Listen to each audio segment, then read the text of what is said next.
So me and this guy, Kevin, we walk into one of the rooms at Wee Lee Music Studios. The rest of the band is already there. Kevin is the lead singer. And last week, he sent me a text message. It said, "Hey, James, you mentioned wanting to be in a band. I now need somebody for an Oasis cover band. Do you play rhythm guitar?" I write him back, "I am a big Oasis fan, and I play rhythm guitar." Neither one of these things is really true. I mean, I've been playing the guitar for about 7 years, and I can do that thing where you push on the strings with your left hand, and then you move your right hand up and down like this. That's rhythm guitar. I can do that.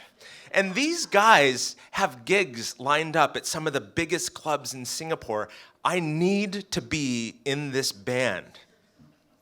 So Kevin introduces me to the band, and I take out my guitar, and the other guitarist, the lead guitarist, he says, "Hey, nice guitar." And this makes me feel better because when I bought the guitar yesterday, I, I told the guy at the music store, I need a guitar to play in an Oasis cover band. So I feel like maybe I have got the right guitar. I noticed that the lead guitarist has one of those boards full of all these effects pedals to change the sound of the guitar, and I don't have one of those. And I think maybe I don't belong here. But soon I'm gonna find out that the problem isn't that I don't have the right guitar or an effects pedal board. The problem is me. I plug in my guitar to the amplifier, and Kevin says, "Let's just take it from the top, and we'll play all the songs on the set list." The first song, I don't know it. I've never heard the song in my life until last week when I listened to the Oasis playlist on Spotify. But I read the music off of this app on my phone, and I do my best to play along. The second song, I don't know it. The bass player even tells me that I played the wrong chords for most of the song. The third song, look, the only songs I know are Wonderwall and Champagne Supernova, and we're not playing either of those songs. I do my best to play what I can, but I really feel like I'm blowing it because these guys have practiced for weeks and they're so good. At the end of the practice, Kevin gives me a ride home, and in the car, we have small talk about our kids, our jobs. We don't talk about the practice at all.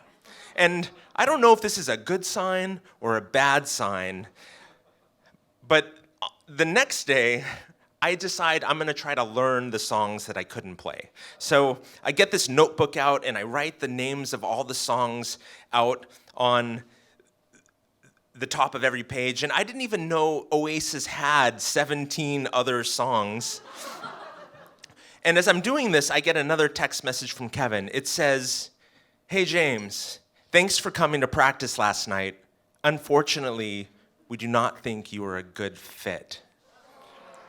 And I know I didn't do great, but I'm devastated. I still thought I had a chance to be in the band. And I think, like, what could I have done differently? Like, maybe if I had gotten there early, I could have, like, wowed them with my personality before they heard me play the guitar.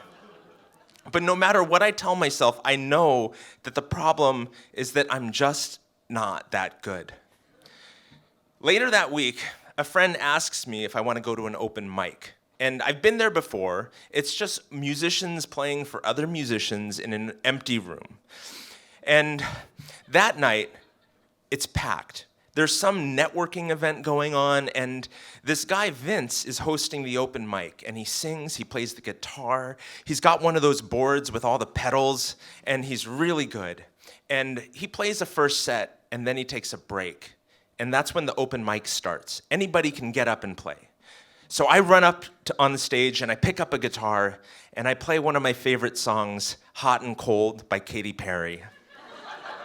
And it's true. And right away, somebody comes up to stage and she wants to sing this song with me. And I'm like, wow, okay.